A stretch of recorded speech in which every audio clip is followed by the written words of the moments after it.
Ciencias Naturales. Segundo año de bachillerato. Importancia de la diversidad biológica. Hey, hola, soy Tonatiuh Orantes y esta vez vamos a introducir unas nuevas temáticas de un bloque completamente diferente. Vamos a hablar ahora sobre las ciencias de la vida y pues el contenido de ahora es importante ya que nos permite abrir la mente, pero además nos permite generar conciencia. ¿De qué estaremos hablando? Pues para ello primero quiero hacerte una pregunta. ¿Cuál es tu comida favorita? Obviamente deben de ser las pupusas. ¿O no te gustan? Tal vez sea porque no las hayas probado antes. No hay problema, podríamos probar con otra comida. ¿Qué tal una mariscada? Muy bien, una mariscada. Cada persona tiene una comida diferente que se prepara con ingredientes completamente distintos. Pero este no va a ser un programa de cocina típica, ni mucho menos. Vamos a hablar de ciencias. Entonces, tal vez te estarás preguntando, ¿qué tiene que ver todo esto con nuestro tema de hoy? Pues bien, lo vamos a ver, pero antes vamos a conectar un poquito aquello de la mariscada. Veámoslo. Bien, entremos entonces al punto concreto. Ahora vamos a hablar de biodiversidad, de sus niveles y de sus atributos. Entonces, ¿cómo vamos a conectar esto? Volvamos a la pregunta sobre la mariscada, como dijimos antes. Si nosotros tenemos una mariscada, haremos un listado de ingredientes que se tienen normalmente que usar para preparar una mariscada. Por ejemplo, para darle un sabor o un toque más delicioso, podríamos decirlo, usualmente utilizamos cebolla, que no es un producto del mar, utilizamos ajo también, y seguramente la base la podemos hacer con tomate. Algunas personas utilizan, por ejemplo, también cremas, y eso viene ¿de dónde? Pues de las reses de una vaca. Pero ahora faltan los ingredientes principales, es decir, qué es lo que la va a transformar en una mariscada. Y eso sería, pues normalmente utilizamos peces, como bien podría ser un bagre, o bien podría ser cualquier otro tipo de pez que te guste. También utilizamos otros organismos marinos, como algunos que aparecen o que tenemos enfrente. Por ejemplo, podríamos usar una langosta.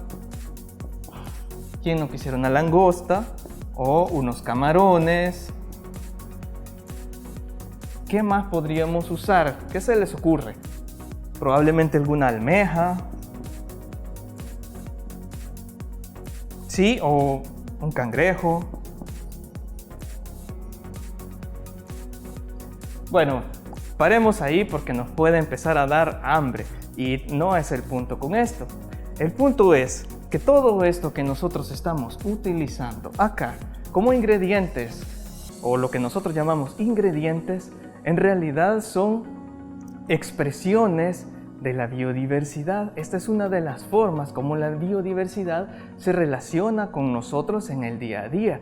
Es decir, los peces, las langostas, los camarones son criaturas marinas, es decir, son especies distintas con una identidad genética particular.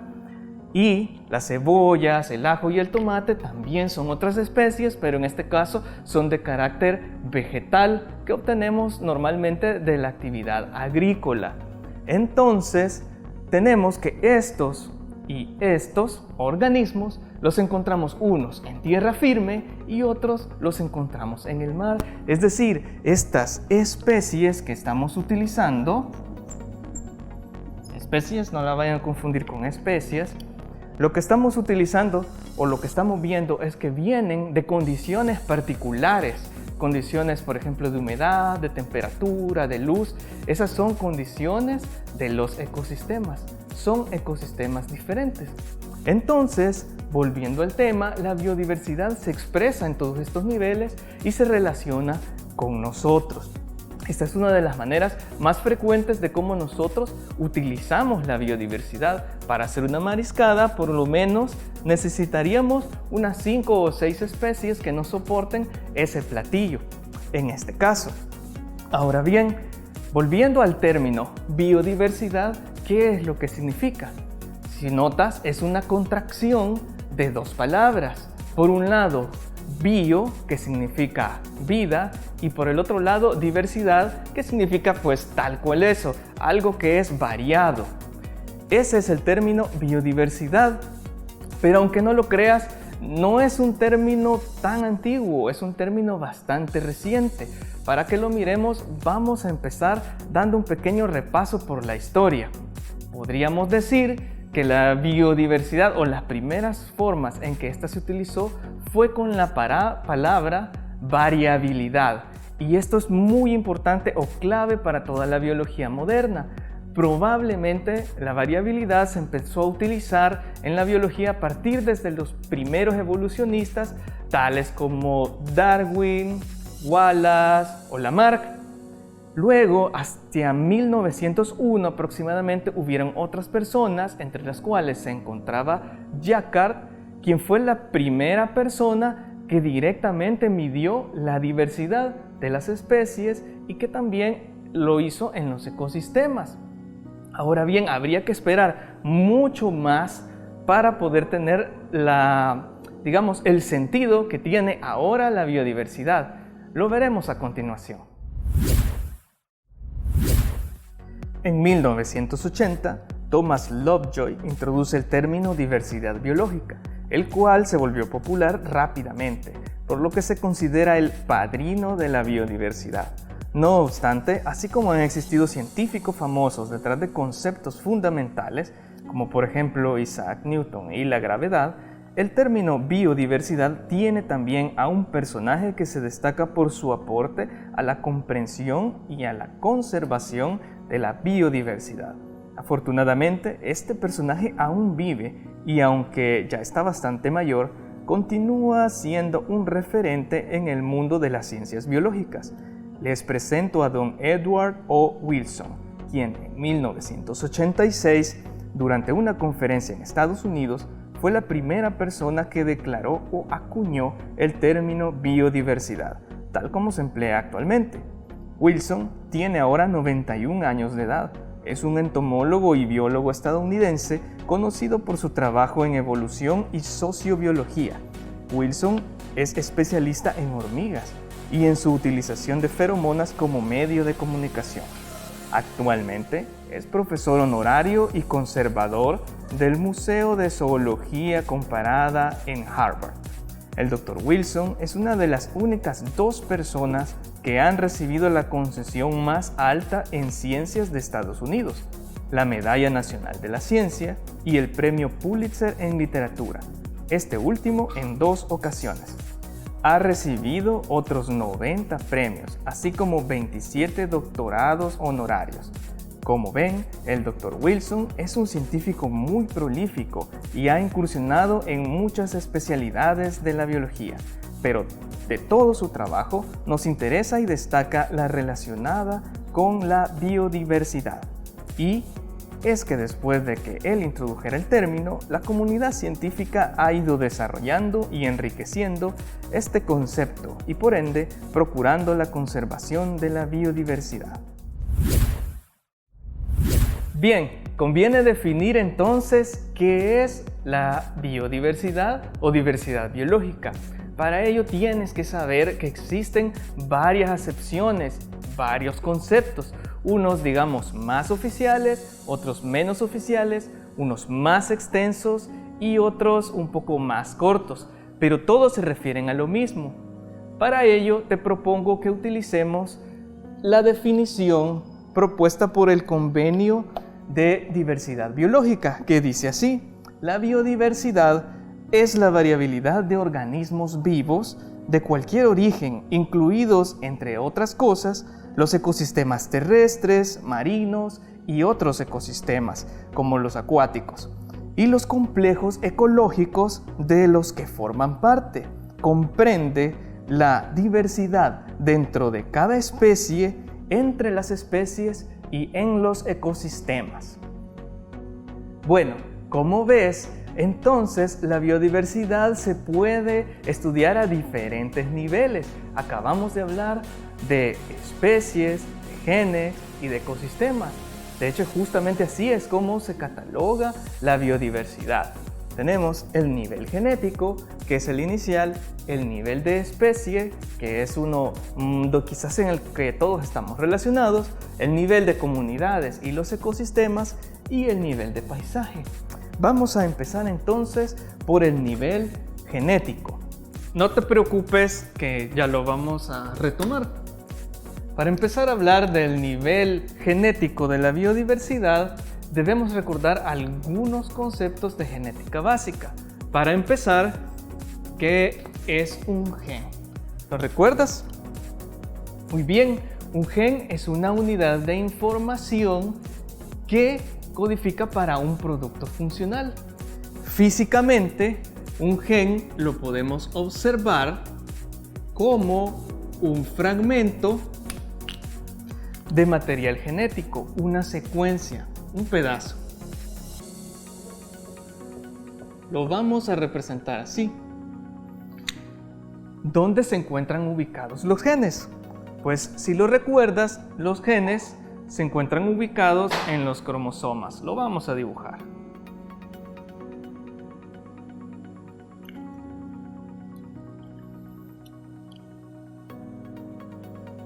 Aquí podría estar nuestro gen. Muy bien, y entonces como son productos funcionales, ¿qué es lo que hacen? Todos los seres vivos tienen genes. Por decir algo, existe un gen que codifica para la lactasa. Esa es la enzima que sirve para digerir la lactosa. Todos los mamíferos tenemos ese gen para digerir la lactosa. Pero no todos son iguales, ¿verdad? ¿Dónde está el truco?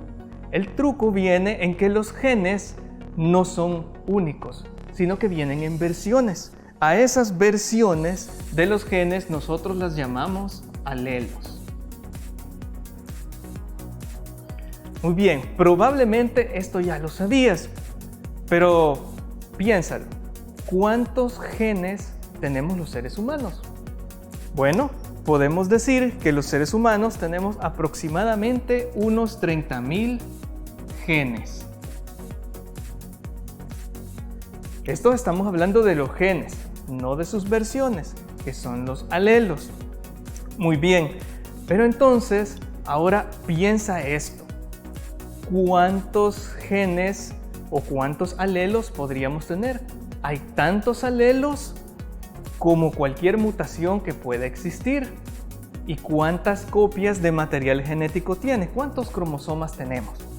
Pues si lo recuerdas, los seres humanos, nosotros tenemos 23 pares de cromosomas. Es decir, tenemos 2 copias completas de todo nuestro material genético. Eso quiere decir que tenemos 2 lugares posibles donde podemos tener 2 alelos posibles. Uno acá y otro acá. Eso quiere decir que en un máximo teórico, cada persona puede tener no solo los 30.000 genes, sino que como tiene 2 copias y puede tener 2 versiones en cada uno, una persona podría tener hasta unos 60.000 genes. ¿Estamos claros hasta el momento? Muy bien. Ahora, eso solo es una persona. Ahora piensa más allá. Por ejemplo, piensa en tus compañeros de clase. Imagínate que tus compañeros de clase fueran unos 40. En el máximo teórico, tus compañeros de clase, cada uno también podría tener 60.000 alelos diferentes cada uno. ¿Cuánto es el total de esto? Bueno, si los multiplicamos, 6 por 4, pues da 24. Entonces, sumamos los ceros y tenemos que nuestro máximo teórico de alelos que podemos tener en la misma clase con nuestros mismos compañeros son incluso 2.400.000 alelos diferentes. Y todo esto en la misma especie, ¿no? No dirías que tienes otras especies en la clase, pero bueno, no lo sabemos. Digamos entonces que tenemos esos 2.400.000. A este grupo de personas que tiene esto es lo que llamamos la diversidad de genes, de nivel de genes. Eso es un acervo genético y eso pasa en todas las especies, en grupos más grandes. Puede ser diferente este acervo genético en San Miguel que en San Salvador, es diferente. Entonces, ahora vamos a ver cómo pasa en otras especies. Mira estas imágenes. Son muchos maíces, ¿no? ¿Sabes cuántas especies de maíz estás viendo? Pues al igual que con tus compañeros virtuales de clase, solamente hay una especie. Bueno, a eso creemos. No obstante, el fruto de la diversidad genética, tenemos muchas múltiples formas, colores y sabores de una misma especie, como el caso del maíz. Ahora observa de nuevo. Son perros. ¿Sabes cuántas especies hay? Nuevamente, solo una. Este concepto aplica a todos los seres vivos. De hecho, los científicos no están de acuerdo si el perro y el lobo son dos especies distintas. Eso sí que es diversidad. Ahora veremos la diversidad de especies. Este es probablemente el nivel más ampliamente reconocido de la biodiversidad. Se define como el número de taxa a nivel de especie, ponderándolos por la abundancia de sus individuos. En otra palabra, es la gran variedad de especies de organismos en el planeta. Bueno, siguiendo entonces con la biodiversidad a nivel de especie, ¿alguna vez te has preguntado, por ejemplo, cuántas especies de organismos hay? Piensa un poco. Mira que tengo algunas muestras acá. ¿Serán 100, 200, 1000? Pues hasta ahora realmente se han identificado un poco más de 2 millones de especies. Sin embargo, casi todos los científicos están claros en que ese número es mucho menor al real. En realidad podría ser que lleguen hasta unas 100 millones de especies vivas en este momento. Y si tomas en cuenta la historia evolutiva de la Tierra, entonces verás, o se cree, que todas las especies que tenemos en la actualidad, como estas que están aquí, representan apenas entre el 1 y el 2% de todas las especies que han habitado nuestro planeta desde hace unos 3.500 millones de años, lo cual es muchísimo tiempo. Pero entonces la pregunta de cuántas especies hay en realidad resulta incluso absurda. ¿Por qué? Porque primero, la mayoría de los organismos no se pueden ver. Son bacterias, por decir algo. Pero además, todos los días surgen nuevas especies, se descubren nuevas especies. Y todos los días, lamentablemente, estamos perdiendo una gran cantidad de especies. Entonces, es un número que cambia, no es un número fijo. Este es nuestro problema con la biodiversidad al nivel de especie. Ahora bien, pasando al otro nivel, si te recuerdas, es el nivel de comunidad y ecosistema. Este es la gran variabilidad de ecosistemas que se encuentran en nuestro planeta. Ya sabes, existen regiones congeladas, regiones acuáticas. Por ejemplo, todo lo que tenemos acá son organismos acuáticos, exceptuando algunos que tenemos en esta vitrina. Entonces aquí, en esta sola vitrina, tenemos organismos que vienen de diferentes ecosistemas. ¿Qué es lo que sucede? Que cada organismo debe reconocerse que cumple una función específica dentro de ese ecosistema para que el ecosistema funcione, por decirlo de esa manera. Es decir, cada organismo tiene un papel, algo que normalmente llamamos nicho.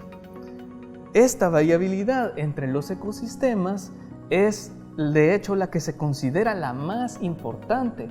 ¿Por qué? Porque como una especie depende de la otra, si quitamos una especie es posible que todo el ecosistema pueda cambiar o venirse abajo y destruirse. Muy bien, entonces veremos que en El Salvador, por ejemplo, hay una gran cantidad de ecosistemas. Tal vez no lo sabías, pero es así. Vamos a ver unos videos de cuáles son estos ecosistemas. Entre los ecosistemas de El Salvador tenemos el bosque de manglar del Pacífico sobre un sustrato limoso, secundario y o intervenido. El bosque tropical deciduo latifoliado de tierras bajas, bien drenado, secundario y o intervenido. El bosque tropical siempre verde, estacional latifoliado aluvial de tierras bajas, ocasionalmente inundado, secundario y o intervenido. El bosque tropical semideciduo mixto submontano, bien drenado, secundario y o intervenido. El bosque tropical semideciduo mixto submontano inferior, bien drenado, secundario y o intervenido. También está el bosque tropical siempre verde, estacional, latifoliado montano superior, bien drenado, secundario y o intervenido. Y finalmente, el bosque tropical siempre verde, estacional, aciculifoliado, de hojas angostas, montano superior, bien drenado, secundario y o intervenido. Bueno, como ves, estos son ecosistemas que solo son terrestres. Ahora veamos el último nivel, el nivel de los paisajes. Se refiere al conjunto de ecosistemas y usos del suelo que se encuentran en las distintas regiones del mundo. La diversidad de paisajes ha tomado importancia recientemente debido a que ciertos procesos ecológicos solo son comprensibles a ese nivel, como por ejemplo los cambios en el uso del suelo, la deforestación, los impactos de eventos climáticos extremos, entre otros. Bueno, los nombres de los ecosistemas a veces pueden resultar un poco complejos, pero ya en la práctica resulta un poquito más sencillo diferenciarlos. Ahora vamos a iniciar con las otras características de la biodiversidad que vimos al principio. Si te recuerdas, la biodiversidad no tiene nada más niveles, sino también atributos. ¿Cuáles eran? Bueno, tenemos la composición, la estructura y la función. Vamos a ver de qué trata cada uno de estos atributos. Primero, la composición. Quiere decir quiénes y cuántos hay en un espacio determinado. Es decir, la identidad y, por ejemplo, si fuera una especie, cuántas son sus poblaciones. Esto ocurre a todo nivel, es decir, qué genes existen y dónde están distribuidos, cuántas especies hay y dónde están distribuidos también, o cuánta cantidad hay. Ahora bien, la siguiente característica es la estructura. La estructura directamente nos está refiriendo a la ubicación espacial de estos organismos, porque no es lo mismo tenerlos lejos que tenerlos cerca. Esto puede resultar, por ejemplo, una barrera por lo cual los organismos no se puedan reproducir. Este es otro atributo de la biodiversidad. Y finalmente tenemos también el atributo de la función. Este es un poco más fácil de entender, por decirlo así, debido a que se trata de cuál es el papel o el rol que tienen tanto genes como especies como ecosistemas globalmente, ¿sí? Es decir, los ecosistemas, por ejemplo, de selva, fijan mucho carbono, esa es su función. Vimos también que un gen puede servir para metabolizar la lactosa. Esas son las funciones. Todos los niveles de la biodiversidad tienen tanto composición como estructura, como función, y eso es lo que se estudia cuando hacemos o estamos hablando sobre biodiversidad. Antes de irnos, vamos a repasar los conceptos principales que vimos. La biodiversidad tiene niveles, y estos son el nivel genético, el nivel de especie, el nivel de comunidad y ecosistema y el nivel de paisaje. Asimismo, independientemente de estos niveles, existen tres atributos. ¿Cuáles son? el atributo de la composición, la estructura y la función. Ahí tenemos los tres. Hemos entonces llegado al final. Espero que te haya gustado y que hayas aprendido. Por favor, continúa manteniendo tus medidas sanitarias y continúa aprendiendo en casa.